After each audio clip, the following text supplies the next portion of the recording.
யோசுவா 1வது அதிகாரம் 5வது வசனம் நம்ம எல்லாருமே சேர்ந்து வாசிக்க போகிறோம். நீ உயிரோடு இருக்கும் நாளெல்லாம் ஒருவனும் உனக்கு முன்பாக எதிர்த்து நிற்பதில்லை. நான் மோசையோடு இருந்தது போல உன்னோடும் இருப்பேன். நான் உன்னை விட்டு விலகுவதும் இல்லை, உன்னை கைவிடுவதும் இல்லை. அல்லேலூயா. ஆண்டவர் தம்முடைய ஊழியக்காரனாகிய யோசுவாவுக்கு கொடுத்த நல்ல ஒரு வார்த்தை, இது நல்ல ஒரு வாக்குத்தத்தம்.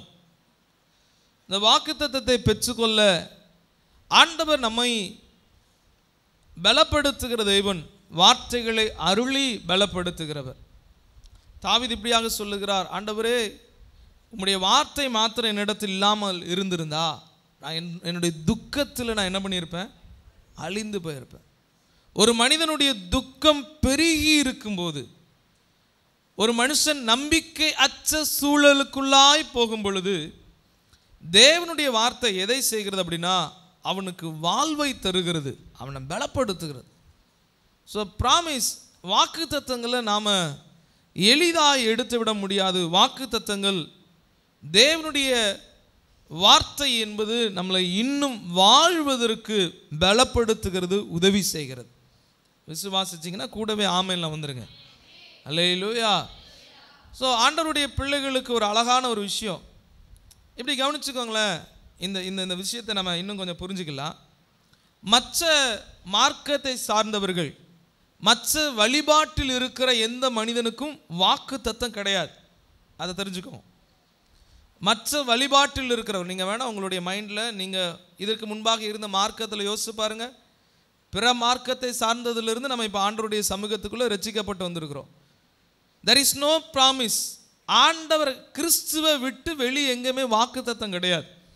இன்னைக்கு வாக்கு தத்தங்கள் ஏளனமாக பார்க்கப்பட்டு கூட வந்துடுது. பிரச்சனை அது. வாக்கு தத்தம் என்பது தேவன் மனு குலத்திற்கு கொடுத்த ஒரு நல்ல அழகான காரியம். தேவனை விட்டு வெளியே இருக்கக்கூடிய எந்த மனிதனுக்கும் வாக்கு தத்தம் கிடையாது. தேவனுக்குள் இருக்கிற எந்த மனிதனுக்கும் வாக்கு தத்தம் இல்லாமலும் இல்லை. ஆமென் சொல்லுங்களேன். ஆண்டவரை விட்டு வெளியே இருக்கிற எந்த மனுஷனுக்கு என்ன கிடையாது? ஆண்டவர்கிட்ட இருக்கிற எந்த மனுஷனும் வாக்கு தத்தம் இல்லாமல் இல்லை. அப்போ ஆண்டவர் நம்ம வாழ்க்கையில் சில வாக்கு தத்தங்கள் தந்திருப்பார் என்றால் அந்த வாக்கு தத்தங்களை நாம் நினைவு கூற வேண்டும். அந்த வாக்கு தத்தங்களை நாம் தியானிக்க வேண்டும். இந்த 2025வது வருஷம் துவங்கும் போது சில வாக்கு தத்தங்களை கர்த்தர் உங்களுக்கு தந்திருக்கலாம். நீங்கள் ரட்சிக்கப்படும் போது சில வாக்கு தத்தங்களை கர்த்தர் நமக்கு தந்திருக்கலாம். நீங்கள் அபிஷேகிக்கப்படும் போது சில வார்த்தைகளை கர்த்தர் தந்திருக்கலாம். தீர்க்க தரிசனமாகவோ செய்தி வேலையாகவோ ஏதோ ஒரு விதத்தில் கர்த்தர் தம்முடைய வாக்கை அருளி இருக்கலாம்.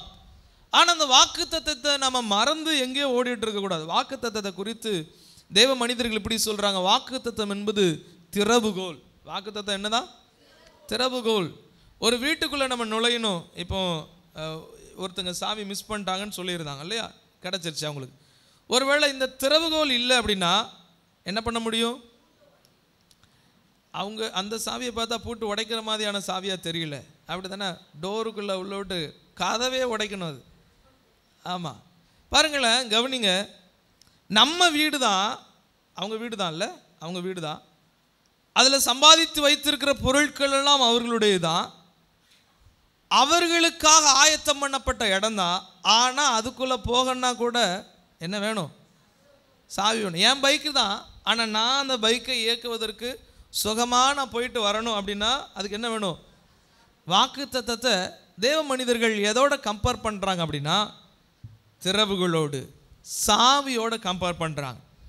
உங்களுக்கு சுதந்திரமானதை இந்த வாக்கு தத்தத்தின் வழியாக கிறிஸ்து நமக்கு வாக்கு தத்தம் தருகிறார். அந்த வாக்கு தத்தத்தின் வழியாக நம்ம சுதந்திரிக்கிறோம். என் கூட விசுவாசிச்சிங்கன்னா கூடவே ஆமேன்ல வந்துடணும். அல்லேலூயா. அடுத்து ஆமேன் கேட்டு வாங்குற மாதிரி இருக்கக்கூடாது. ஆமேன், ஓகே ஆமேன் சொல்லுங்கள் அப்படின்னு ஒரு 2 நிமிஷம் நின்று அப்படிலாம் இல்லை. அந்த வசனத்தோடு ஜாயின் பண்ணிக்கணும். கர்த்தர் நமக்கு வாக்கு தத்தம் தந்திருக்கிறார். ஸோ வாக்கு தத்தம் என்பது பலவீனமாக இருக்கிற நம்மை பலப்படுத்தும். ஸோ நம்ம இப்படி நம்ம இங்கே அப்படியே பார்த்துட்டு வரலாம். அந்த வாக்கு தத்தத்தை குறித்து அநேக காரியம். இன்னைக்கு இந்த மாதத்திற்கு கர்த்தர் கொடுத்த வாக்குத்தத்த வசனமாகிய யோசுவா 1வது அதிகாரம் 5வது வசனத்திலிருந்து நம்ம தியானிப்போம். கர்த்தர் நம்மோடு பேசுவாராக. இந்த வாக்குத்தத்தத்தை பெற்றுக்கொண்ட யோசுவா, ஆண்டவர் யோசுவாட்ட ஒரு வார்த்தையை சொல்றார் பாருங்க. ஏன்னா இந்த வாக்குத்தத்தம் யோசுவாட்ட சொல்லக்கூடிய ஒரு வார்த்தை. என்ன வார்த்தை சொல்லுகிறார்? நீ உயிரோடு இருக்கும் நாளெல்லாம். வேதத்தை நம்ம வாசிக்கும் போது அந்த வேதத்தில் உள்ள ஒவ்வொரு வார்த்தைகளும் நம்ம கவனமாக வாசிக்கணும். சில இடத்துல சிங்குலரில் பயன்படுத்தியிருப்பார், சில இடத்துல பிளூரலில் கர்த்தர் பயன்படுத்துவார். நீ, நீங்கள், உங்கள். ஆனால் இங்கே ஆண்டவர் சொல்லும்போது நீ உயிரோடு இருக்கும் நாளெல்லாம் ஒருவனும் உனக்கு முன்பாக. பர்டிகுலராக கர்த்தர் யோசுவாட்ட இந்த வாக்குத்தத்தத்தை தாரார். லட்சத்திற்கு மேற்பட்ட ஜனங்கள் மோசையோடு பயணித்தவர்கள் இருக்கிறாங்க. யோசுவா மட்டும் தனியாக இல்லை, அவங்க கூட ஒரு பெரிய ஒரு சேனையே இருக்குது. லட்சத்திற்கு மேற்பட்ட ஜனங்கள் மோசையோடு இருந்தாங்க, யோசுவாவோடு இருக்கிறாங்க. ஆனால் ஆண்டவர் அவர்களுக்கெல்லாம் அந்த வார்த்தையை தராமல், ஆண்டவர் யாருக்கு இந்த வார்த்தையை தாரார்னா யோசுவாக்கு தாரார். இந்த வாக்குத்தத்தத்தை பெற்றுக்கொள்ளக்கூடிய யோசுவாவினுடைய நிலை என்ன அப்படின்னா, யோர்தானுக்கு சமீபமாக இவர் நிற்கிறார். அவனை நடத்தி கொண்டு வந்த, அந்த சமஸ்த இஸ்ரவேலையும் நடத்தி கொண்டு வந்த மோசே மரித்து போய்விட்டார். இப்பொழுது மொத்த ஜனங்களுடைய கண்களும் யோசுவாவுக்கு நேராக திரும்புது. ஏன்னா மோசே பலத்த அற்புதங்கள் கர்த்தர் மோசே மூலியமாக செஞ்சிருக்கிறார். இப்போ யோசுவா தனியாக நிற்கிற மாதிரி ஒரு அனுபவம் அவருக்கு இருக்குது. ஏன்னா மோசையை போல யோசுவா பெரிய மிராக்கிள் ஒர்க்லாம் அவர் பண்ணலை. இப்போ ஒரு பெரிய ஒரு இக்கட்டான சூழலில் மோசே நின்று கொண்டு இருக்கிறார். ஜனங்கள் எடுக்கக்கூடிய ஒவ்வொரு முடிவுகளுக்கும் யோசுவாவை பார்க்குறாங்க. ஏன்னா அதுக்கு முன்னாடி மோசையை பார்த்த ஜனங்கள் இப்போ என்ன முடிவு எடுக்கணும் யோசுவாட்ட கேட்குறாங்க. என்னையா பண்ணணும், இது செய்யலாமா, இது செய்யக்கூடாதா? ஒரு குழப்பம் நிறைந்த நேரத்தில் நிற்கிறாரு. ஒரு பதட்டமான நிலையில் யோர்தானுக்கு முன்பாக நிற்கிறார். நியர் டு ப்ராமிஸ் லேண்ட், வாக்குத்தத்த பூமிக்கு சமீபத்தில் இருக்கிறார். அதுதான் ஒரு பெரிய சிக்கல். அங்கிருந்து விடுதலையாக்கப்பட்ட தேசத்திலிருந்து அடிமைப்படுத்தப்பட்ட தேசத்திலிருந்து விடுதலையாக்கப்பட்டு வந்தாச்சு, வாக்குத்தத்தத்துக்கு சமீபமாச்சு. இப்போ ஜனங்களுடைய இருமனங்கள் கூட உண்டு, அங்கே போயிடலாமா, இங்கே போவோமா, முடியாதா அப்படிங்கிற நிலை. யோர்தானுக்கு முன்பாக நிற்கிற இந்த யோசுவாவோடு கர்த்தர் இடைப்பட்ட யோசுவாவுக்கு கர்த்தர் கொடுத்த அந்த வாக்குத்தத்தத்தை தான் நாம் இன்னைக்கு தியானிக்க போகிறோம். நான் விசுவாசிக்கிறேன், இதை நாம் தியானிக்கும் போது கர்த்தர் உங்களுடைய விசுவாசத்தை பலப்படுத்தி, உங்களுடைய என்னென்ன காரியத்தில் நீங்கள் ஸ்டக்காய் நிற்கிறீங்களோ உங்களை முன்னேற்றி நடத்தி செல்ல ஒரு வல்லவராக இருக்கிறார். அல்லேலூயா. அப்படி ஸ்டக்காய் நின்ற, யோர்தானுக்கு முன்பாக நின்ற அந்த யோசுவாவுக்கு தான் கர்த்தர் இந்த வார்த்தையை தர்றார். அதனால் இதனுடைய தலைப்பு நான் இப்படியாக எழுதிக்கொள்ள நான் விரும்புகிறேன். யோர்தானுக்கு முன்பாக. இதே யோர்தானுக்கு முன்பாக எலிசா நின்ற ஒரு நாட்கள் இருக்கிறது. இதே யோர்தானுக்கு முன்பாக இயேசுவும் அங்கே யோவான் ஸ்நானகனும் சந்தித்த ஒரு தருணங்கள் வரப்போகிறது. முதலில் யோர்தானுக்கு முன்பாக இங்கே யோசுவா நின்றுட்டு இருக்கிறார். அந்த யோசுவாக்கு ஆண்டவர் சந்திக்கக்கூடிய அந்த அனுபவங்களில் தான் நாம் இங்கே வேதத்தில் பார்க்க போகிறோம். முதலாவது நம்ம இப்படி கவனிக்கலாமே, முதல் தலைப்பாக நீங்கள் கூடவே எழுதுகிறவர்களுக்காக நான் சொல்கிறேன், அது நமக்கு இன்னும் கொஞ்சம் புரிந்து கொள்வதற்கு எளிதாக இருக்கும். இழப்பிலிருந்து துவக்கம். இந்த வாக்குத்தத்தத்தை பெற யோர்தானுக்கு முன்பாக நிற்கிறத யோசுவா இழப்பிலிருந்து துவங்குகிறான். கவனிங்களா, இந்த யோசுவா 1வது அதிகாரத்தை நீங்கள் கவனித்து பார்த்தீங்கன்னா எப்படி வசனம் வருது பாருங்க. 2வது வசனம் பாருங்க, என் தாசனாகிய மோசே மரித்து போனான். ஆக்சுவலி இந்த யோசுவா புஸ்தகம் ஒரு பெரிய கிராண்டான ஓப்பனிங் இல்லை, ஒரு பெரிய தலைவனை இழந்து நிற்கிற ஒரு சூழல். அது அறிமுகம் ஆகும்போதே ஒரு பெரிய வெற்றியோடு துவங்கலை, சக்சஸாக நீ துவங்கிட்ட யோசுவா அப்படின்னு இல்லை. அந்த அதிகாரத்தில் 2வது வசனம் போகிறதுக்கு முன்னாடியே சொல்லுது, தாசன் இல்லை, மோசே இல்லை, முக்கியமான தலைவன் இல்லை, மோசையினுடைய சத்தங்கள் இல்லை, தேவனுக்காய் பரிந்து பேசுகிறவன் இல்லை, தேவனுடைய திட்டங்களை பெற்றுக்கொள்ளுகிறவன் இல்லை. அப்போ இந்த வாக்குத்தத்தத்தை பெறும்போது யோசுவாவினுடைய சூழலை பாருங்க, இழந்து போன நிலை. நல்ல ஒரு லீடரை இழந்து போயிருக்கிறான், நல்ல ஒரு ஆலோசனை இழந்து நிற்கிறான், மிராக்கிள் ஒரு பெரிய அற்புதங்களை செய்யக்கூடிய வல்லமை படைத்த தேவ மனிதனை இழந்து போய் நிற்கிறான், எட்ஜில் நிற்கிறான் அப்படி சொல்ல முடியும். இந்த யோசுவா நிற்கிறது விழுந்து போவோமா நிற்போமா நம்பிக்கையற்ற ஒரு நிலை, இழப்பிலிருந்து துவங்குகிறான். ஆண்டவர் அங்கே சொல்ற காரியமே அதுதான், அந்த அதிகாரம் துவங்குகிறதே அதுதான். ஒருவேளை இந்த மாதத்தை நீங்கள் துவங்கும் போது சில காரியங்களை இழந்து நீங்கள் துவங்கி இருக்கலாம். ஒருவேளை இந்த ஆராதனைக்கு நீங்கள் வந்திருக்கிற நீங்கள் சில உறவுகளை இழந்து இருக்கலாம், சில ஆசீர்வாதங்களை இழந்து இருக்கலாம். இந்த இடத்துல நான் யோர்தானில் நான் நிற்கிறேன். அந்த யோர்தானை குறித்து 2வது அதிகாரத்தில் தொடர்ச்சியை வாசிக்கும்போது பிரவாகித்து வருகிற யோர்தான், இழந்து நன்மைகளை இழந்து ஆசீர்வாதத்தை இழந்து எட்ஜில் முன்னாடி போக முடியாதுங்கிற ஒரு நிலையில் நிற்கிற. இப்போ பார்த்தீங்கன்னா வல்லமை இழந்ததா அவன் ஃபீல் பண்ண முடியும், ஆலோசனை சொல்றதுக்கு ஆட்கள் இல்லை அப்படிங்கிறதா ஃபீல் பண்ண முடியும். நீ போயிடலாம் யோசுவா, உனக்கு நான் பக்கபலமாக இருக்கிறேன்னு சொல்லி உற்சாகப்படுத்துவதற்கு மனிதர்கள் இல்லாத நிலை கூட இருக்கலாம். இழப்புல தான் அவனுக்கு துவக்கமே ஆரம்பிக்கிறது. அல்லேலூயா சொல்லலாமே. நீங்கள் சில இடத்துல இழந்து போய் நிற்கிறீங்களா, கர்த்தர் இங்கே இருந்து தான் உங்களுக்கு ஒரு புதிய துவக்கத்தை தாரார். இது அவருடைய இதுவரைக்கும் மோசே லைஃப்பில் ஆண்டவர் அவனை நடத்தின விதங்கள் எல்லாம் இருக்கிறது. ஆனால் இப்போ இழந்து நிற்கிற யோசுவா லைஃப்பில் கர்த்தர் சொல்கிறார், திஸ் இஸ் யுவர் டர்ன், இது உன்னுடைய நேரம்ப்பா, நீ கிளம்பிப்போ, நீ தைரியமாக போ.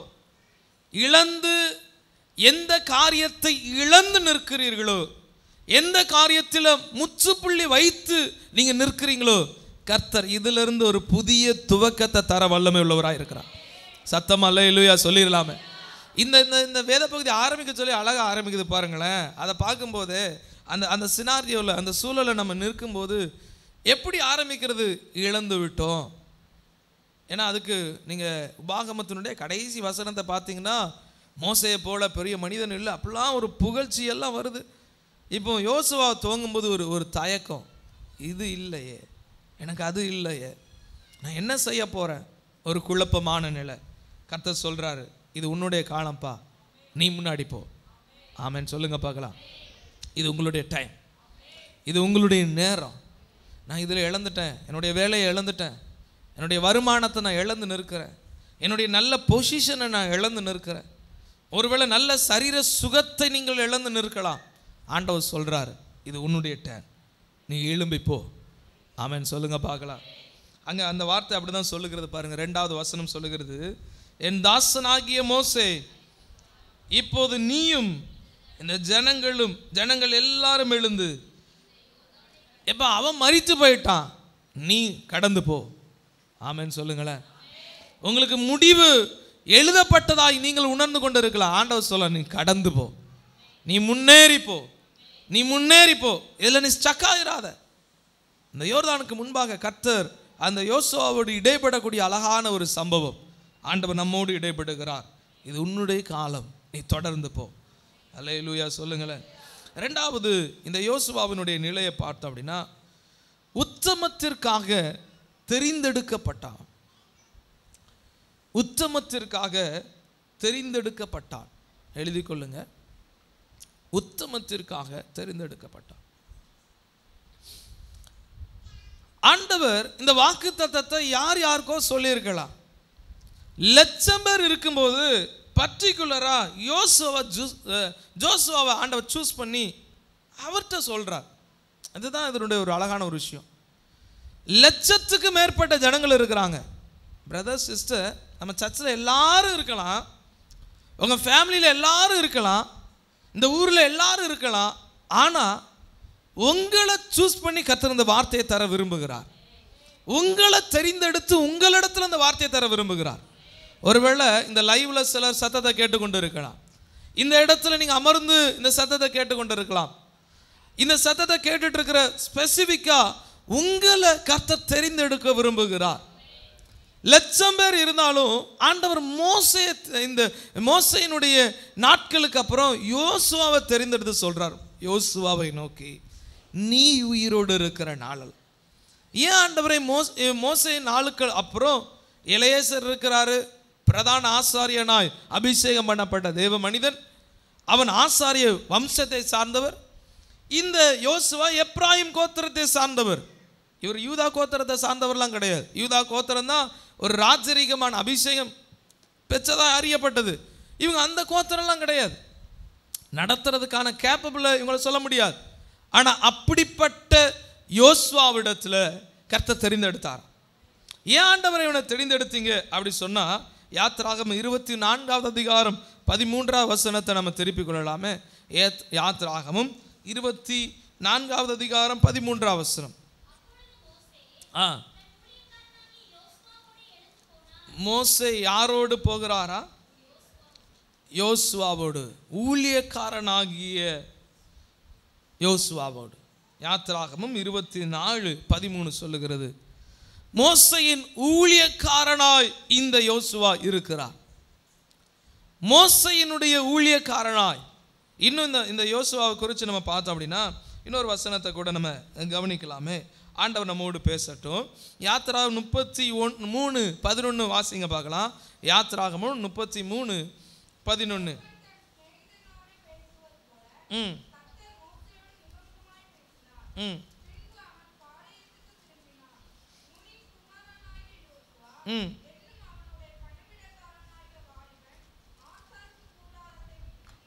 அங்க வசனம் சொல்லுகிறது பாருங்க, ஆசரிப்பு கூடாரத்தை விட்டு. யாத்திராகமும் 33:11 சொல்லுகிறது, அவன் எதை விட்டு பிரியலையா? இந்த யோசுவாவை கர்த்தர் தெரிந்தெடுக்க காரணம் என்ன? இந்த வாக்குத்தத்தம் யோசுவாவின் மேல் சொல்லப்படுவதற்கான காரணம் என்ன? அவன் தேவனுடைய ஊழியக்காரனுக்கு, தேவதாசனாகிய மோசேக்கு ஊழியக்காரனாக இருந்தான்.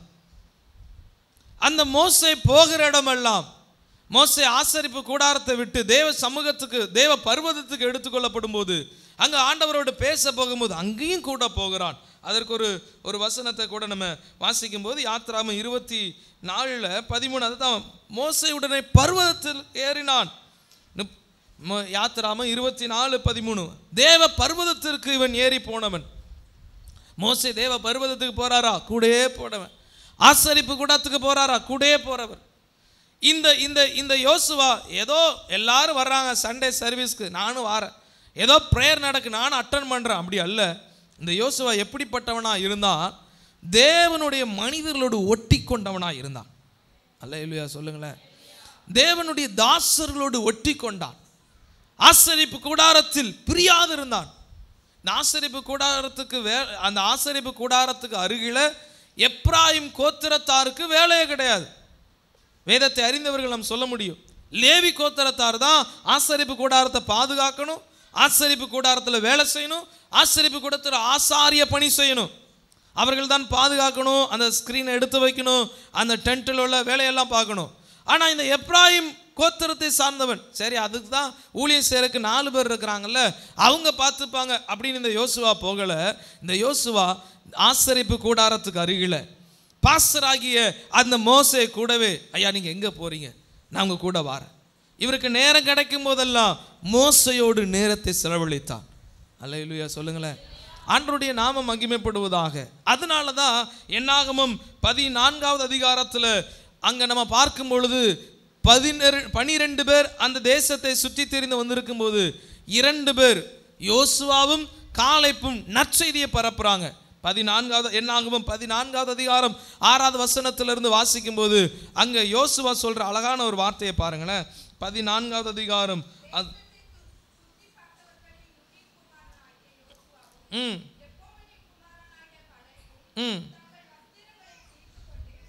இஸ்ரவேல் புத்திரரின் சமஸ்த சபை நோக்கி, நாங்கள் போய் சுற்றி பார்த்து சோதித்த தேசம் மகா நல்ல தேசம். கர்த்தர் நம்மேல் பிரியமாயிருந்தால்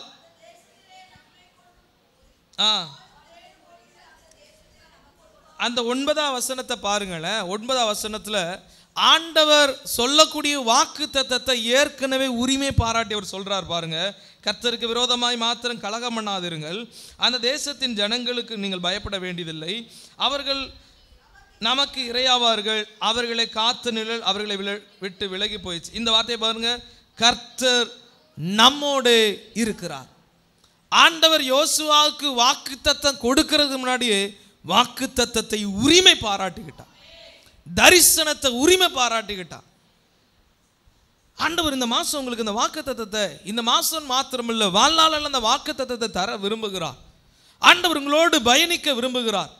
ஆனால் நம்மளுடைய ஆவிக்குரிய வாழ்க்கையில் ஏதோ ஊழியம் செய்கிறவங்க லேவியர்கள் மோசை கூட இருப்பாங்க, ஏதோ அவர்கள் இருப்பாங்க, அவங்க வேலை பார்ப்பாங்க. சர்ச்சை க்ளீன் பண்ணுறதுக்கு ஒரு 4 பேர் இருக்கிறாங்க, சர்ச்சில் இந்த வேலை பார்க்கறதுக்கு ஒரு 3 பேர் இருக்கிறாங்க, ஊழியத்துக்கு போகிறதுக்கா ஏரியா ஜபக்குழுவா, இந்த தானியல் ஜபக்குழுவா, தீமோத்தேயு ஜபக்குழுவா, அதுக்கு ஒரு 10 பேர் இருக்கிறாங்க, அவங்க போய்ப்பாங்க. நான் என்ன பண்ணுவேன், எனக்கு என்ன தெரியும், அப்படிப்பட்டவராய் இந்த யோசுவா இல்லை. தேவ தாசனாகிய மோசையோடு அவர் தேவ பர்வதத்துக்கு போகும்போது, அவர் ஆண்டவருடைய சமூகத்துக்கு ஏறும்போதெல்லாம் இந்த யோசுவா அவர்களோடு இணைந்து கொண்டான். அல்லேலூயா சொல்லுங்களேன். தரிசனத்தை தனதாக்கி கொண்டான். இந்த பூமியை சுதந்தரிப்பது என்பது கடினமானதல்ல. 10 பேர் சொல்றாங்க, he is not stand in majority side. அவர் ஏதோ கூட்டமா எல்லாரும் சப்போர்ட் பண்ற இடத்துல யோசுவா இல்லை. இன்னைக்கு நிறைய நேரங்களில் தேவ பிள்ளைகள் எதை சூஸ் பண்றோம் தெரியுமா, எந்த இடத்துல கூட்டம் அதிகமா இருக்கு அந்த இடத்தை சப்போர்ட் பண்ணுவோம். ஆனா யோசுவா அப்படி இல்லை. 10 பேர் கூட்டம் அதிகமா, 2 பேர் கூட்டம் அதிகமா, 10 பேர் தான். அப்ப 10 பேர் சொல்ற வார்த்தை தான் பெரிதா இருக்கும். ஆனா இந்த யோசுவாவை பாருங்களேன், தேவன் பக்கமாய் நின்ற ஒரு மனிதன். அல்லேலூயா. யோசுவா 1:5 தான் சொல்றாரு, நான் அவன் கூட இருப்பேன்னு. ஆனா என்னாகும் 14வது அதிகாரத்துல 9வது வசனத்துல அவர் அறிக்கை பண்றார், கர்த்தர் நம்மோடு இருக்கிறார். அல்லேலூயா சொல்லுங்களேன். இந்த உத்தம குணத்தை கர்த்தர் பார்க்கிறாருங்க. ஆண்டவர் திடீர்னு ஒரு வாக்குத்தத்தங்களை அவங்க மேல வைக்கிறது இல்லை, நம்முடைய தனிப்பட்ட லைஃபை பார்க்கிறார், பர்சனல் லைஃபை பார்க்கிறார். ஒருவேளை இவர் தேவ பர்வதத்தில் நிற்கும் போதோ இல்லைன்னா ஆசாரிப்பு கூடாரத்தை சுற்றி வரும்போது விரட்டி இருக்கலாம். என்ன உனக்கு ஒரு வேலை இல்லையா, நீ வெளியே போப்பா, நீ என்ன லேவியனா, நீ என்ன ஆசாரிய கோத்திரத்தை சார்ந்தவனா, நீ வெளியே போ, விரட்டி இருக்கலாம். இவன் எப்ராயிம், இந்த எப்ராயிமின் கோத்திரத்தார் இதற்கு சமீபமானவர்களா இல்லை. ஆனாலும் இந்த யோசுவா தேவ சமூகத்தில் நெருங்கினா. இதை மற்றவர்கள் பார்த்தார்களோ இல்லையோ, மற்றவர்களுடைய பார்வையில் ஒருவேளை அற்பமா எண்ணப்படலாம். ஆனால் கர்த்தருடைய பார்வையில் இந்த யோசுவாவை உயர்த்துவதற்கு இந்த உத்தமத்தை கர்த்தர் கவனிச்சார். அல்லேலூயா சொல்லுங்களேன். தேவன் இந்த ஊழியத்துக்கு கொடுத்திருக்கிற தரிசனம், தேவன் நம்முடைய ஆலயத்தில் கொடுத்திருக்கிற தரிசனத்தோடு தேவ பிள்ளைங்க நீங்க நிற்பீங்க என்றால் கர்த்தர் உங்க இந்த வாக்குத்தத்தத்தை உங்க மேல வைக்கிறார். அல்லேலூயா. இல்லைங்க அது அங்கே உள்ள காரியம், நான் இந்த இடத்துல நான் செய்கிறேன். சில நேரங்களில் நாம் அதை தவற விட்டுறக்கூடாது. ஆண்டுடைய நாம மகிமைப்படுவதாக. நாம் தேவ சேனையாய் கர்த்தர் நம்மை அழைத்திருக்கிறார். கடந்த நாட்கள் நம்ம தியானிச்சோம் இல்லையா, நாமெல்லாம் ஒரே சரீரமாக இருக்கிறோம். சரீரத்தில் நமக்கு எல்லாமே கர்த்தர் ஒவ்வொரு கிருபைகளை கொடுத்திருக்கிறார். ஆண்டுடைய நாம மகிமைப்படுவதாக. கடந்த வாரங்களில் நான் சில தேவ மனிதர்களோடு சில பாஸ்டர்ஸோட பேசிகிட்டு இருக்கும்போது, அப்போ ஒரு பாஸ்டர் ஒரு காரியத்தை பகிர்ந்து கொண்டாங்க. என்னுடைய இருதயத்தில் அது இன்னும் ஆழமாக அது புரிஞ்சுது. என்ன காரியம் அப்படின்னா, நாமெல்லாம் ஒரே சரீரம். இப்போ இந்த சரீரத்திற்கு கண்ணு அப்படின்னா யாரோ பார்க்கணுமா, நம்ம பார்ப்போமா? ஐயா உங்கள் கண்ணு நீங்கள் பார்ப்பீங்களா இல்லை வேற யாராவது பார்த்து சொல்லுவாங்களா? நாம தான் பார்ப்போம். உங்களுக்கு காது நீங்களா கேட்பீங்களா, இன்னொருத்தர் கேட்டு சொல்லுவாங்களா? நம்ம தான் கேட்போம். நமக்காக நம்ம வாய் பேசும், நமக்காக நம்ம உணவு செய்வோம் இல்லையா, சாப்பிடும். அதே போல் ஒவ்வொரு திருச்சபைக்கும் தேவையான வெளிச்சத்தை கர்த்தர் சபையிலிருந்தே கொடுப்பாரா. இந்த சபைக்கு என்ன தேவை அப்படிங்கிறத இன்னொருத்தர் சொல்ல முடியாது. நல்லா கவனிச்சுக்கோங்க. என் சபையில் என்ன விஷயம், இன்னொரு ஆண்டவருடைய நாம மகிமை கர்த்தர் அதை உறுதிப்படுத்தலாமே தவிர இன்னொருத்தர் மூலியமா புது காரியத்தெல்லாம் சொல்ல மாட்டார். அதனால தான் ஒரு வசனம் இப்படி இருக்கிறது, வசனத்தை தெளிவான வழிபோக்கர்கள் நீங்கள் தேவனுடைய நாமத்தினால் ஆசீர்வதிக்கப்பட்டவர்கள் என்று சொல்லாதிருப்பார்களாக அப்படி சொல்லி இருக்கிறது. அப்படின்றா இப்போ கர்த்தருடைய ஊழியத்தை நான் இன்னொரு சர்ச்சில் போய் நான் செய்கிறனாலும் நான் அந்த சர்ச்சில் யார், நான் ஒரு வழிபாக்க, நான் அந்த சர்ச்சையை சம்மந்தப்பட்டவன் அல்ல, நான் அந்த சபையை சார்ந்தவன் அல்ல, நான் இந்த திருச்சபையினுடைய சரத்தில் நான் அங்கமாக இருக்கிறேன். அல்லேலூயா சொல்லுங்களேன். அப்போ ஒரு நம்ம சில நேரம் ஒரு மாயைக்குள்ள தேவ பிள்ளைகள் சிக்கிறக்கூடாது. சரீரமாகிய திருச்சபை என்பது தேவன் கட்டி எழுப்புகிறது. இந்த சரீரத்தை நீங்கள் எல்லாம், நாம் எல்லாம் அந்த சபையில சரீரமாய் அமைக்கப்பட்டு இருக்கிறது. ஏதோ பாஸ்டர் கூப்பிட்டதுனால அல்ல. அப்படியே கூப்பிட்டு வரணும்னு எத்தனையோ பேர் வந்திருக்கணும். இல்லை வரணும்னு நான் விரும்பினால வந்திருக்கிறேன் அப்படி நீங்கள் சொல்ல முடியாது. அப்படின்னாலும் இன்னும் சிலர் வந்திருக்கலாம். சிலர் விரும்புகிறாங்க, வர முடியாதவர்கள் இருக்கிறாங்க. சிலர் நம்ம அழைப்பு கொடுக்குறோம், வாங்க பிரதர், வாங்க சிஸ்டர், எங்களோட ஆராதிக்க வாங்க. இன்னும் வராதவர்கள் உண்டு. ஆனாலும் கர்த்தர் நம்மை வச்சிருக்கிறார் என்றால் இந்த சரத்தில் நீங்களும் நானும் அவயங்களாக இருக்கிறோம். அல்லேலூயா சொல்லுங்களேன். இந்த சரத்தில் பணி செய்யாமல் இந்த கை இந்த சரத்துக்கு வேலை பார்க்காம கை கலண்டு போய் அங்கிட்ட இங்கேயே வேலை பார்க்கறது எப்படி இருக்கும் யோசிச்சு பாருங்க. நம்ம ஞானமாக சில விஷயங்களில் இருக்கணும். இந்த மோசையோடு இணைந்திருந்த இந்த யோசுவாவினுடைய உத்தம குணத்தை கர்த்தர் கவனிக்கிறார். இந்த ஊழியத்தில் நீங்கள் இணைக்கப்பட்டு இருப்பீர்கள் என்றால் உங்களுடைய உத்தமத்தை கர்த்தர் கவனிக்கிறார். நீங்கள் உங்களை கர்த்தர் தனித்து விடவே மாட்டார். விசுவாசத்தோடு ஆமென் சொல்லிடலாமே. அல்லேலூயா. ஆண்டவர் தேவனுடைய பிள்ளைகளாகி உங்களை தனித்து விட மாட்டார். நான் உண்மையாக ஆணித்தரமாக சொல்ல முடியும். நான் ஏதோ வருவேன் பாஸ்டர், நான் எனக்கு இதுக்கு சம்மந்தம் இல்லை, அப்படிப்பட்டவர்களுக்கான வாக்குத்தத்தமாக இதை நான் பார்க்க முடியாது. ஆண்டவர் ஸ்பெசிஃபிக்காக சொல்கிறார், நீங்கள் அல்ல நீ உயிரோடு இருக்கும் நாளெல்லாம் உங்களுக்கு அல்ல உனக்கு. ஆண்டவர் யோசுவாட்ட ஸ்பெசிஃபிக்காக சொல்கிறார், தனிப்பட்ட யோசுவாவிடத்தில் சொல்கிறார், எப்பா உனக்கு விரோதமாக ஒருத்தர் நிற்க முடியாது. உயிரோடு இருக்கிற நாளெல்லாம் உனக்கு விரோதமாய், உயிரோடு இருக்கிற நாளெல்லாம் உன் கூட. எப்படி இந்த வார்த்தையை தர முடியுது அப்படின்றால் இந்த யோசுவாவினுடைய உத்தம குணத்தை கர்த்தர் கவனிக்கிறார். அன்று அமலேக்கியர்கள் எழும்பி நிற்கும்போது யாத்திராகமத்தில் குறித்து கொள்ளுங்க 17வது அதிகாரம் 9வது வசனத்தை அதில் நீங்கள் கவனிச்சிங்கன்னா யாத்திராகமம் 17:9 வாசிக்கும் போது அமலேக்கியர்கள் ஒரு பெரிய யுத்தத்தை ஆரம்பிக்கிறாங்க. அப்போ யோசுவாவை பார்த்து மோசே சொல்கிறார், எப்பா நீ யுத்தத்துக்கு முன்னாடி போ. ஐயா நான் லேவிய கோத்திரமும் கிடையாது, யுத்தம் செய்வதற்கான நான் ஒரு யூதா கோத்திரமோ இல்லைன்னா பெரிய ஜாம்பவானா சொல்லப்படுகிற கோத்திரம் அல்ல. எப்ராயிம் என்பவர்கள் சிறியவர்கள். எப்ராயிமே சிறியவன். ஆண்டவர் அப்படி சொல்றார். எப்ராயிம் சிறிய கோத்திரம். யோசேப்பிட்ட ஆண்டவர் பெற்றெடுக்கக்கூடிய 2 பிள்ளைகளில் ஒருவன் எப்ராயிம். எப்ராயிம் இளையவன். ஆனால் அந்த எப்ராயிம் கோத்திரத்தில் இருந்தவன், நான் யுத்தத்துக்கு போகிறேன், இஸ்ரவேல் ஜனங்களுக்கு ஒரு தீங்கு வருகிறது, நான் யுத்தத்தில் நிற்கிறேன், சபையில் ஒரு காரியம், நான் ஜபத்தில் நிற்கிறேன், ஊழியக்காரங்களுக்காக ஜெபிக்கிறேன், சபையில் ஒருத்தங்க பலவீனமாக இருந்தாங்கன்னு சொன்னாங்களே நல்லா இருக்கிறாங்களா, நான் அவங்களுக்காக ஜெபிக்கிறேன், அவங்க பலவீனம் மாறட்டும். நீங்கள் நிற்கிறீங்களா? அப்படி நின்னீங்கன்னா அது உங்களுக்கான வாக்குத்தத்தம். அல்லேலூயா சொல்லுங்களேன். சிலர் பலவீனமாக இருக்கிறத கேள்விப்படுகிறோம். சிலருடைய சூழல் ஒருவேளை ஞாயிற்றுக்கிழமை ஆராதனை பார்க்க சொல்ல அவங்களுடைய முகம் துக்கமாக இருக்கிறத நீங்கள் பார்க்குறீங்க அப்படின்னா, நான் மட்டும் வந்தேன், நான் மட்டும் போகிறேன் அப்படிங்கிறவர்களுக்கான வாக்குத்தத்தமாக இதை நம்ம பார்க்க முடியாது. சபைக்கு வருகிற ஒருத்தருடைய முகத்தை துக்கமாக பார்க்குறீங்க அப்படின்னா நீங்கள் அவங்களுக்காக கவலைப்படாதீங்க பிரதர், கவலைப்படாதீங்க சிஸ்டர், உங்களுக்காக நான் ஜெபிக்கிறேன் நீங்கள் சொல்கிறீங்கன்னா கர்த்தர் உங்களுக்கு தான் அந்த வார்த்தையை தாரார். அல்லேலூயா. நான் என் குடும்பத்தோடு வருவேன், நான் என் குடும்பத்தோடு போவேன், அப்படிப்பட்டவங்களா நம்ம இருந்துடக்கூடாது. அந்த அது உத்தமம் அல்ல. தேவன் எதிர்பார்க்கிற விதமும் அதல்ல. சரீரத்தில் ஒரு அவயம் பாடுபட்டால் மற்ற எல்லா அவையும் சேர்ந்து நிற்கணும்னு கர்த்தர் சொல்கிறார். ஆண்டவருடைய நாம மகிமைப்படுவதாக. அப்போ இவனுடைய உத்தமத்தை பார்த்து கர்த்தர் சொல்கிறாரு. அந்த உத்தமத்தில் தான் கர்த்தர் அவனை உயர்த்தி தலைவனாய் நிறுத்தி வைக்கிறார். அல்லேலூயா சொல்லுங்களா. அல்லேலூயா. ஆண்டவருடைய நாம மகிமைப்படுவதாக. 3வது, தேவன் அவன் பயத்தை போக்கினார். தேவன் பயத்தை போக்கினார். உங்கள் இருதயத்தில் இருக்கிற பயம், என்ன செய்வேங்கிற பயம், பிள்ளைகளை குறித்து இருக்கிற பயம், இல்லைன்னா நீங்கள் ஏதோ ஒரு காரியத்தில் ஸ்டக் ஆகி இதில் என்ன செய்வேங்கிற ஒரு பயத்தில் இருக்கிறீங்களா? இந்த பயத்தை போக்குவது மனிதனுடைய வார்த்தையினால் அல்ல, மனிதனுடைய செயலினால் அல்ல, தேவனுடைய வார்த்தையை உங்களை பலப்படுத்தும்.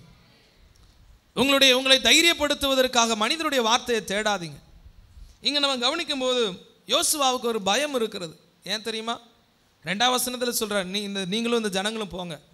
இந்த யோசுவாவுக்கு தெரியும், பலத்த அற்புதம் செஞ்ச இந்த மோசையவே இவங்க ஓட விட்ட ஜனங்கள் இல்லையா?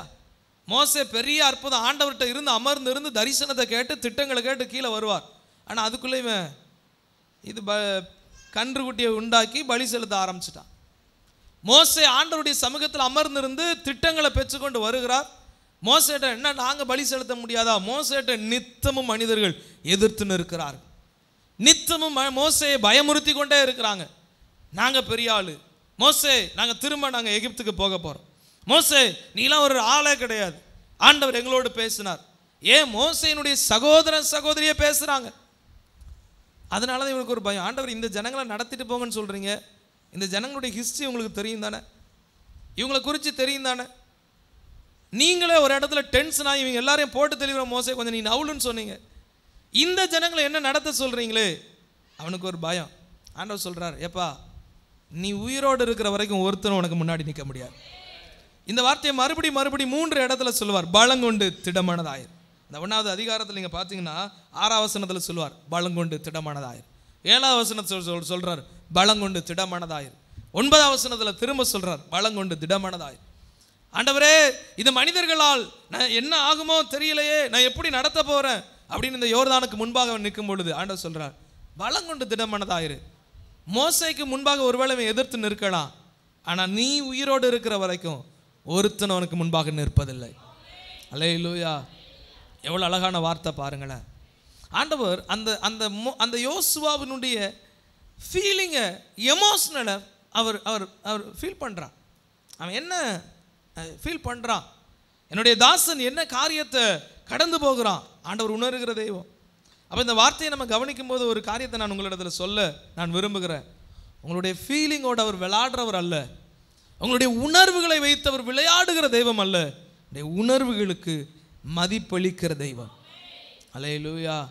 இவன் பயந்து போய் இருக்கும்போது ஒருவேளை நம்ம ஆட்கள் இருப்பாங்க இல்லையா, ஐயோ இந்த தலைவலியா இப்படி இருந்ததுனால தான் அந்த நோய் வந்துருச்சு, போய் பார்த்துக்கங்க. பயமுறுத்துகிற மனிதர்கள் உண்டு. நம்ம ஆட்கள் ஹாஸ்பிட்டலில் போய் ஆப்பிள் கொடுத்து உற்சாகப்படுத்த போகிறாங்களோ இல்லையோ, டாக்டர் யாருக்குனே பயமுறுத்திட்டு அப்போ தான் போயிருப்பார், இப்படி இப்படி இருக்குது இப்படி இருக்குது கொஞ்சம் பார்த்துக்கங்க அப்படின்னு. நம்ம ஆட்கள் நல்லா இருக்கீங்களா, நல்லா இருக்கிற மாதிரி தான் தெரியும், பயப்படாதீங்க. போன வாரத்துக்கு முந்தின வாரம் எங்கள் தாத்தா ஒருத்தர் இதில் தான் செத்து போனார், அந்த ஆத்துமாக்கு இருக்கிற நம்பிக்கையும் போயிடும். ஆனால் இந்த மோசட்ட இந்த யோசுவாட்ட எப்போ இவனையா நடத்த போகிற, இந்த கூட்டத்தையா நடத்த போகிற, இவன் எப்படி கேட்பான். அக்கினியை இறக்கின மோசையை பார்த்தே இவன் அசால்ட்டு கொடுத்துட்டான். உனக்கு நீ இது வரைக்கும் ஏதாவது ஒரு மிராக்கல் பண்ணியிருக்கிறான்னா உன் ஹிஸ்ட்ரி எடுத்து கொடு அப்படின்னா இங்கே யோசுவாட்ட ஒரு பெரிய மிராக்கல் ஹிஸ்ட்ரியே இல்லை. சரி, மோசேட்ட ஆண்டவர் எப்படி இடைப்பட்டார் அப்படி சொல்லும்போது இந்த யோசுவாட்ட ஆண்டவர் உன்னை தெரிந்தெடுத்ததுக்கு எதுவும் அக்கினி எரிகிற தீ பந்தத்தில் வந்தாரா, அந்த முச்சடியில் வந்தாரா? ஐயோ எனக்கு அப்படிலாம் வரலையே.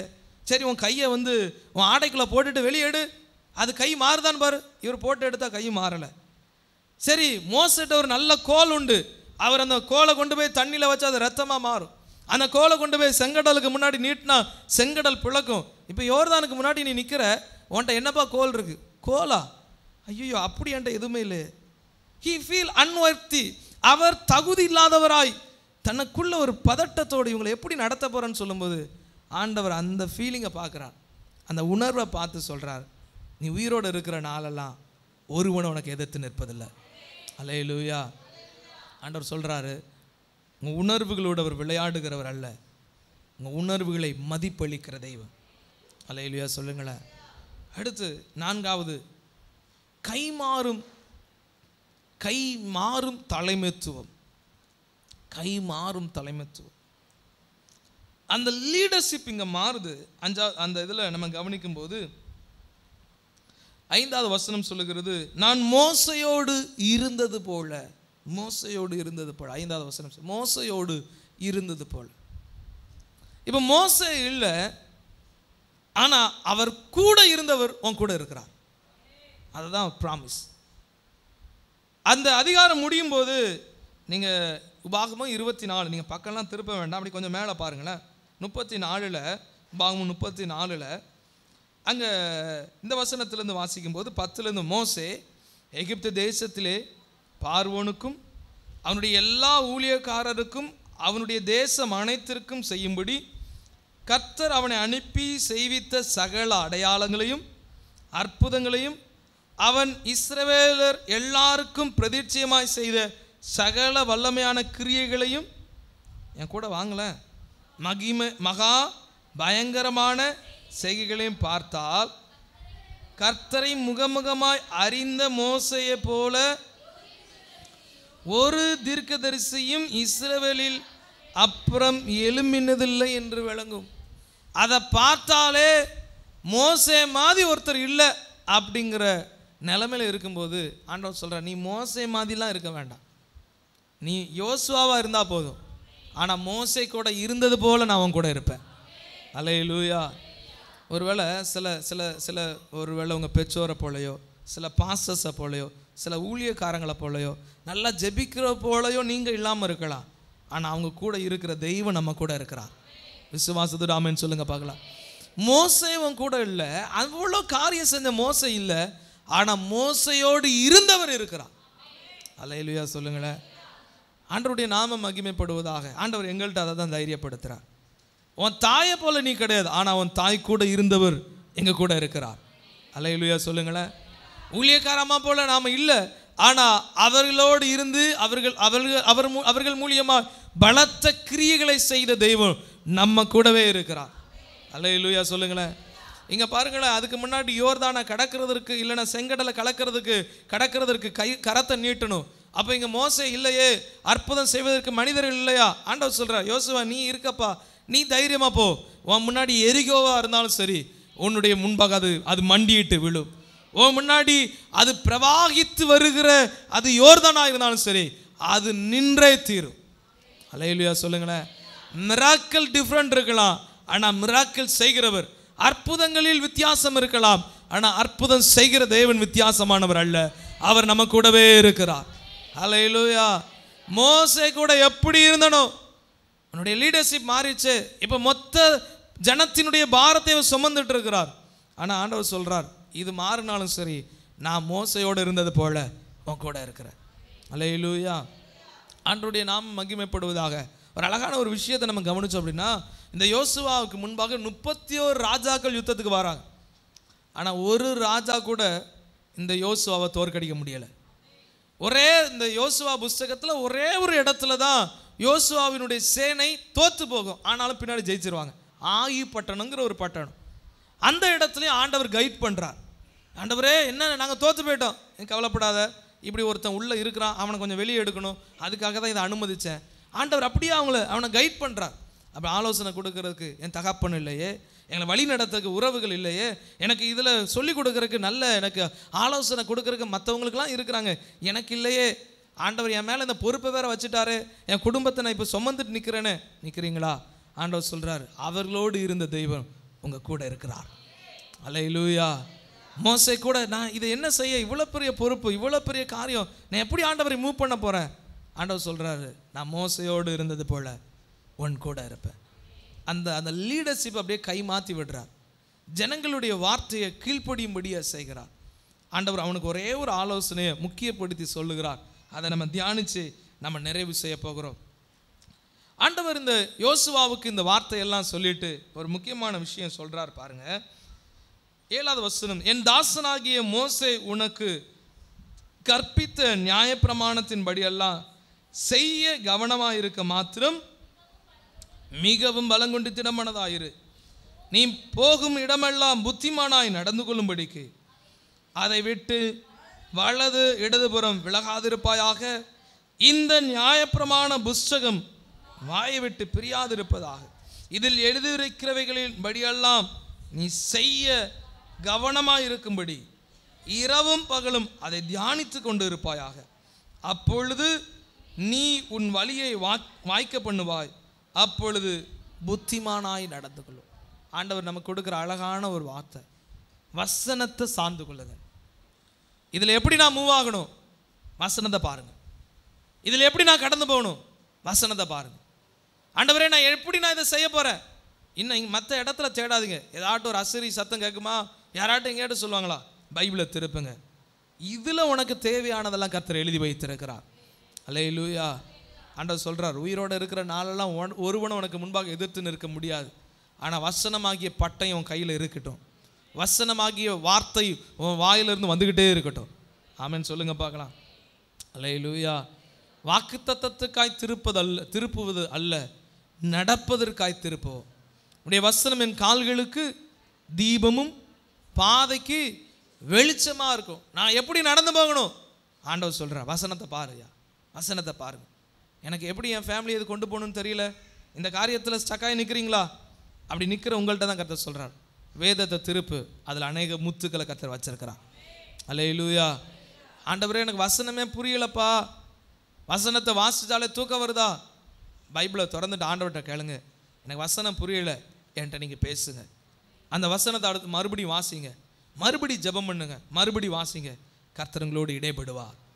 சாதாரணமான யோசுவா ஒரு யுத்த புருஷனாய், சாதாரணமான ஒரு யோசுவா நியாயாதிபதிகளில் சிறந்த நியாயாதிபதியாய், சாதாரணமான ஒரு யோசுவா வாக்குத்தத்தத்தை சுதந்தரித்தவனாய் கர்த்தர் மாற்றினார். அல்லேலூயா. மோசேட்டை எதிர்த்து நின்னவங்க கூட யோசுவாட்டை எதிர்த்து நிற்கல. நீங்கள் யோசுவா புஸ்தகத்தை யாத்ராகமத்தை வாசிட்டு யோசுவா வாசி பாருங்க. யாத்ராகமத்தில் என்னாகமத்தில் மோசேட்ட முறுமுறுப்பு, சண்டைகள், போராட்டம் வந்துக்கிட்டே இருந்துச்சு. ஆனால் ஆண்டவர் அவனை ஸ்ட்ரென்தன் பண்ணுறார். யோசுவாட்ட நீ வசனத்தை மட்டும் பிடிச்சிக்க, ஒரு பையில உனக்கு முன்னாடி வர முடியாது. அல்லேலூயா சொல்லுங்களேன். ஆண்டவர் நம்மள்ட்ட அதை தான் சொல்கிறார். பைபிளை எடுங்க, வசனத்தை வாசிங்க. எவ்வளோ பிஸியாக இருந்தாலும் சரி வசனத்தை வாசிங்க. குடும்பத்தை நடத்துறதுக்கு வசனத்தை வாசிங்க. கடன் வாங்குறதுக்கு முன்னாடி, கடனை கொடுக்கறதுக்கு முன்னாடி, ஒருத்தரோட பேசுறதுக்கு முன்னாடி, ஒவ்வொரு முடிவுகளுக்கு முன்னாடி உங்களுக்கு வசனம் வரும் என்றால் உங்களுடைய கால்கள் வழுவாதபடி சரியான பாதையில் அவர் நடத்த வல்லவராக இருக்கிறார். அல்லேலூயா சொல்லுங்களேன், சத்தம் அல்லேலூயா சொல்லுங்களேன். ஆண்டவர் சொல்கிறார், மோசையோடு இருந்தது போல ஆள் வேணா மாறி இருக்கலாம், மோசைக்கு பதிலாக நீ நிற்கலாம், ஆனால் மோசையை நடத்துகிற தேவன் உங்க கூட இருக்கிறார். அல்லேலூயா சொல்லுங்களேன், சத்தம் அல்லேலூயா. வசனத்தை பிடிச்சிப்போம். வார்த்தைக்கு கொஞ்சம் இம்பார்ட்டன்ஸ் கொடுங்க, வசனத்துக்கு இம்பார்ட்டன்ஸ் கொடுங்க, பைபிளை வாசிக்கிறதுக்கு இம்பார்ட்டன்ஸ் கொடுங்க. ஆண்டவர் என் கூட பேசுங்க, என் கூட பேசுங்க. யோர்தானுக்கு முன்பாக ஆண்டவர் அதை தான் சொல்கிறார், எப்பா வசனத்தை போட்டு கையில் எடுத்து நீ பாட்டில் போ, நீ போகிற இடம்லாம் உன் கூட இருக்கணும், உனக்கு முன்பாக நிற்க முடியாது, எதிர்த்து நிற்கிறவனும் முன்னாடி நிற்க முடியாது. எரிகோ கோட்டை அடைக்கப்பட்டிருந்தாலும் அந்த அம்மா சொல்கிற வார்த்தையை பார்த்தீங்களா, உங்கள் சேனையை பார்த்தது நாங்கள் எங்கள் இருதயம் கலங்கி போயிடுச்சு. ஆண்டவர் இந்த யோசுவாவை கொண்டு ஒரு பெரிய ஜெயத்தை தந்தார். நான் சொல்லுகிறேன், நான் விசுவாசிக்கிறேன், கர்த்தர் உங்களை கொண்டு உங்கள் குடும்பத்தில் ஒரு பெரிய ஜெயத்தை தருவார். அல்லேலூயா. பைபிளை மெடிடேட் பண்ணுங்க, பைபிளுக்கு நேரத்தை ஒதுக்குங்க, வசனத்துக்கு நேரத்தை ஒதுக்குங்க. வசனத்தை விட்டுட்டு நீங்கள் எவ்வளவோ இன்னைக்கு சில நேரங்கள் அப்படி நம்ம போயிடக்கூடாது. என்ன செய்யறோம் தெரியுமா, பைபிளை வாசிக்கிறத விட இன்னைக்கு யாராட்டும் ஸ்டேட்டஸில் வசனம் வாசிச்சிருக்காங்களா, யாராட்டும் ஸ்டேட்டஸில் நீ கவலைப்படாத, நீ துக்கப்படாதன்னு வசனம் வச்சிரு, அப்படி தேடாதீங்க. அது தேவ பிள்ளைகளுக்கு அழகு அல்ல. அது ஆண்டவரை அறியாமல் பலவீனமாக இருக்கிறவங்களுக்கு, பலவீனம்னா ஆவிக்குரிய பலவீனம், சரீர பலவீனத்தை நான் சொல்லலை. வசனத்தை நம்ம வாசிக்கணும், வசனத்தை உங்கள் வாழ்க்கையில் முன்னிறுத்துங்க. ஒரு முடிவு எடுக்கிறதுக்கு முன்னாடி வசனம் என்ன சொல்லுது, பைபிள் சொல்கிற முடியலாம் வாழ முடியுமா அப்படி சொல்ல வேண்டாம். கர்த்தர் சொல்கிறார், நீ உயிரோடு இருக்கிற நாளெல்லாம் அவன் கூட வருவேன். மற்ற 28:20 சொல்கிறார், நான் ஸ்தோத்திரம், நீ ஜீவனுள்ள நாளெல்லாம் பூமியின் கடைசி பரியந்தமோ நான் உங்க கூட இருப்பேன். வேதத்தில் அநேக வார்த்தைகள் திரும்ப திரும்ப சொல்கிறார். கூட இருக்கிற தேவனுடைய சத்தத்தை கேட்கணுமா, வசனத்தில் கையை வைங்க. அல்லேலூயா. ஏன் நான் செய்வது வாய்க்கிறது இல்லை, ஆண்டவர் சொல்கிறார் சங்கீதம் 1 இந்த வசனத்தின்படி இரவும் பகலும் தியானமாக இருக்கிற மனுஷன் அவன் செய்கிறதா வாய்க்கு. ஏன் நான் எதை முடிவெடுத்தாலும் வாய்க்க மாட்டுக்கு. வசனத்தை ஏதோ மந்திரம் வாசிக்கிறது போல இல்லை, என்கிட்ட பேசுங்க ஆண்டவர், என்கிட்ட இடைபடுங்கப்பா. நீங்கள் அப்படி கேட்குறீங்களா, அப்படி கேளுங்க. நான் வசனத்தை ஏதோ சிலர்கிட்ட பைபிள் வாசிங்களா